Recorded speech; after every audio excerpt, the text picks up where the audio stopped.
Our programs offer many languages. Please visit suprememastertv.com/schedule.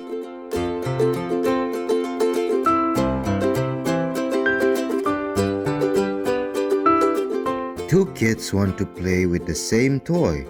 What to do? Maybe we can ask the teacher to buy another one, so we both have one. Or we can agree to take turns. Okay, you can go first.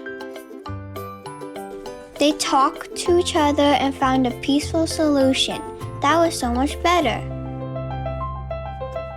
Be a loving, effective communicator on Kids Wonderland. Continue watching to learn more.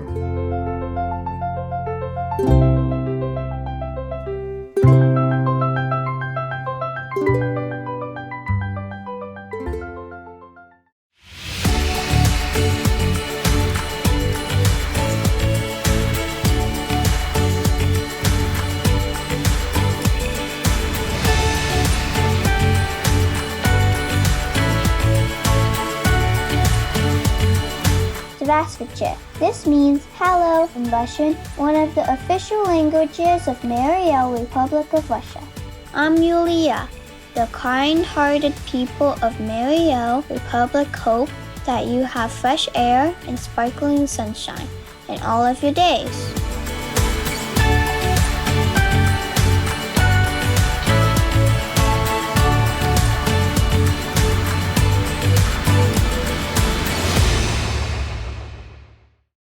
Today we are discussing a beautiful and peaceful way of talking that is called nonviolent communication.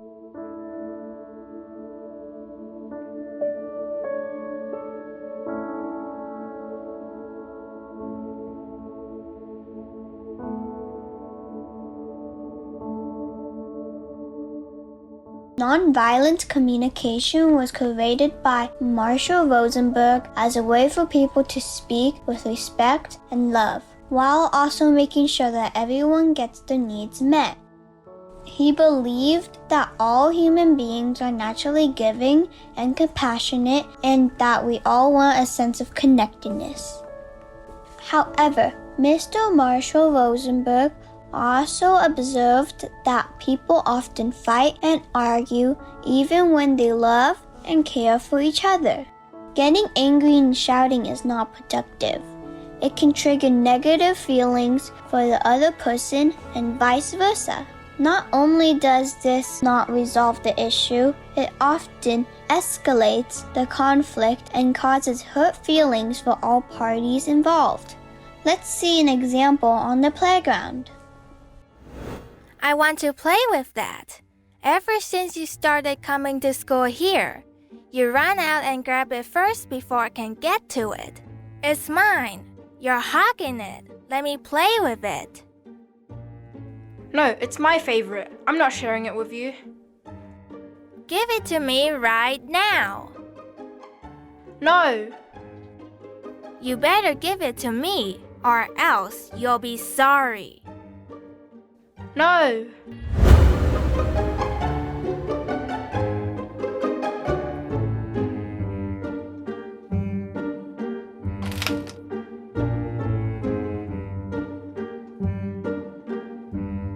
Wow, that was very intense.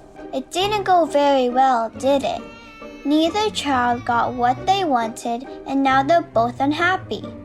And the toy is broken. Do you think nonviolent communication might have helped them? Nonviolent communication says that it's best when everyone gets their needs met. And in this case, no one got what they wanted. Let's try again, but this time the first child will be using nonviolent communication. That's my favorite toy. I want to play with it. No, it's also my favorite. I'm not giving it to you. Oh, it's your favorite too? Yes, I got it first, and whoever gets it first gets to play with it, so it's mine. Why do you like it so much? I just do. It's cute and it reminds me of my friends back in my old school.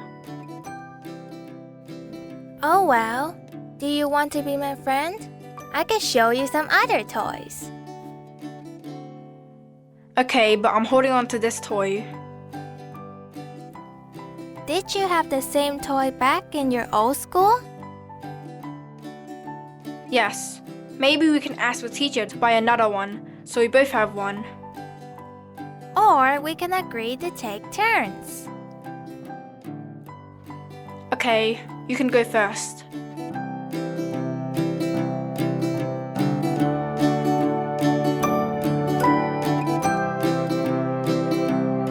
That was so much better. Everyone was happy in the end, and there wasn't any shouting involved. Nonviolent communication is clearly a better, more civilized way of communication. Let's learn a little more about it. Nonviolent communication is not about getting other people to do what we want them to do. It is about creating connections with others so that everyone can get their needs met. In other words, it's about how to make life more wonderful for everyone. The first part of nonviolent communication is observing. That means watching what is happening without deciding what it means. Just watch and see what everyone is doing. It's best not to judge others while you're observing. The second part of nonviolent communication is feelings. How are you feeling? How are others feeling? Being honest with ourselves about how we truly feel is hard. Sometimes we want to cover up feeling sad or disappointed with another emotion like anger. When we are honest about how we feel and about how others feel, it is easier to get to what we need.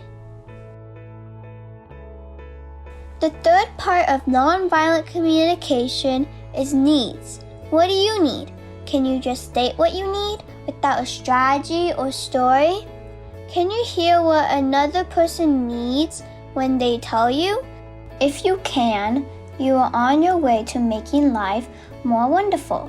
You're being accommodating to those around you once you observe their needs. Finally, through nonviolent communication, there are requests made that are based on needs. Can you make a straightforward request and ask for what you need without the use of force or pressure? When we have empathy and care for other people's feelings and needs, as well as being in tune with our own feelings and needs, we are in a good place to resolve conflict and move on to enjoying life.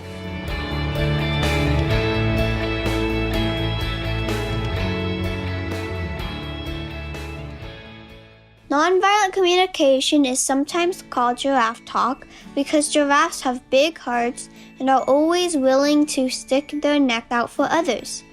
We know we are doing giraffe talk when our thoughts, words, and actions come from our hearts. Becoming good at nonviolent communication takes some practice. It is so different than the language we use daily, which can be judging and harsh. There are lots of books and games that can help you get better at it. A great book to help you get better is called the Giraffe Juice Workbook. It's available online at bookstores and at common stores. The book helps us to identify our own feelings and the feelings of others. There are also games that can help you practice the peaceful way of nonviolent communication. The website blocktheworld.com has nonviolent communication games to help you get started. You can also find many others online.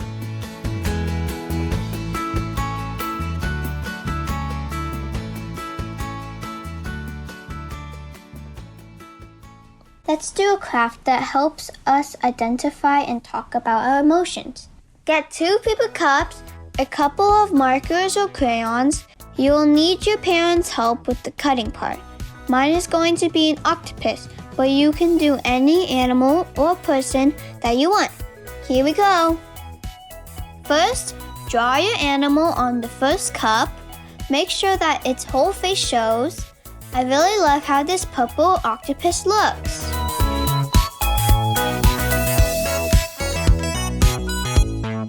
Next, mark a square for the spot where the face will be.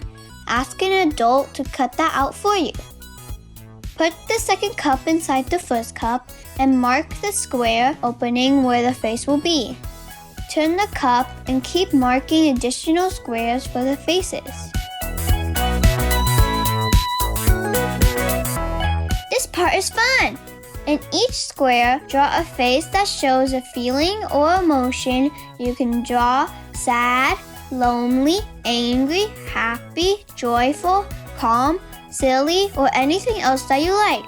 You can color it if you like, or you can leave the faces as they are.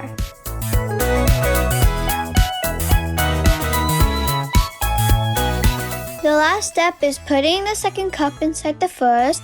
Turn the inside cup to the emotion you are feeling. Every day, you can use the cup to help you identify how you are feeling in the moment.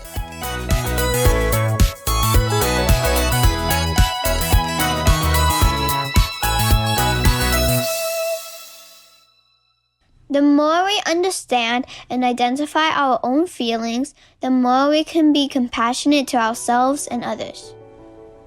Actually, there is an even better communication passageway to help us understand one another and even animal co-inhabitants. We have all these abilities like telepathy, like understanding each other with our languages.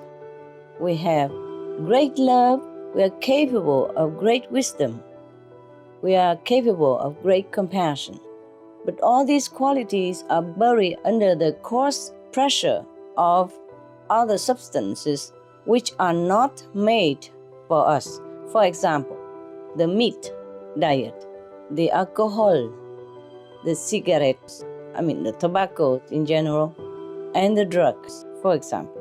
These really poison not to our physical body only, but to our mental capability, emotional quality, and psychic ability as well.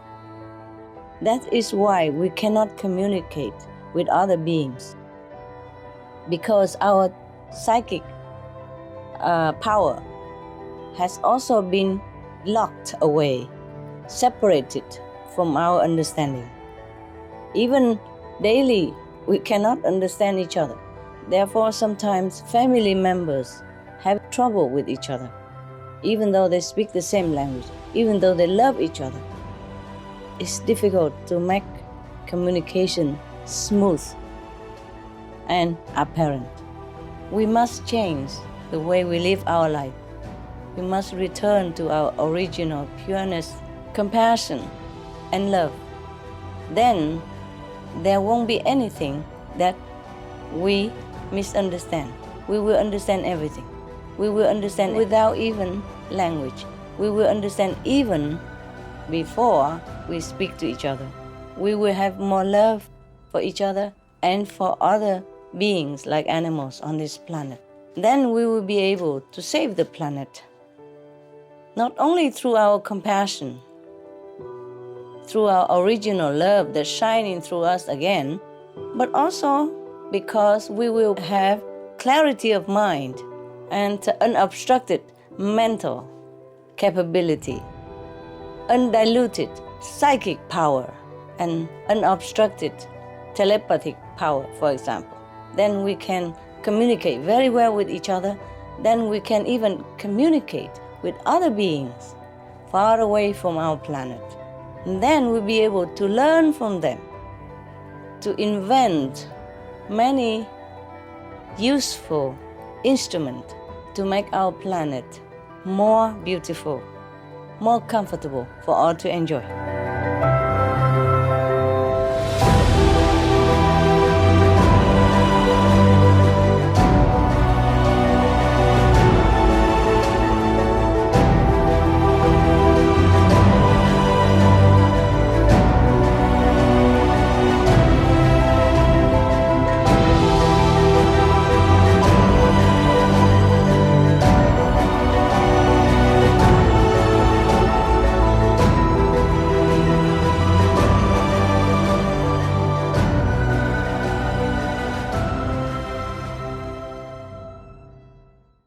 Can you imagine having all of these abilities if we follow a compassionate lifestyle? I hope you enjoyed our show today and that you're interested in learning more about nonviolent communication and adopt a vegan lifestyle. It is one of the keys to creating a more peaceful and happier planet. Keeping ourselves pure will help us to be more in tune with others, which will allow us to live a more wonderful life. We welcome your ideas and feedback to help us improve our program, Kids Wonderland. Please send them via suprememastertv.com/KW.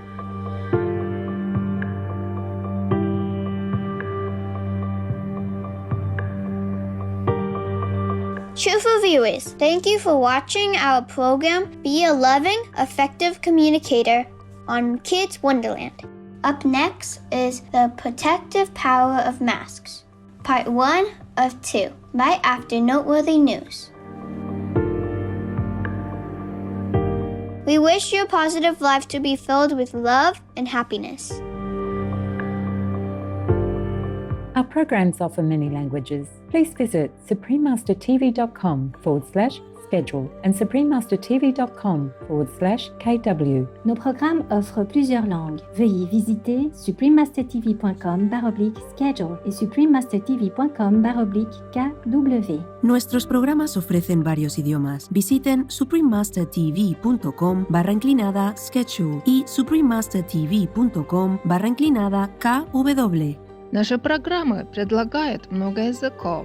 Пожалуйста, посмотрите suprememastertv.com/schedule и suprememastertv.com/KW.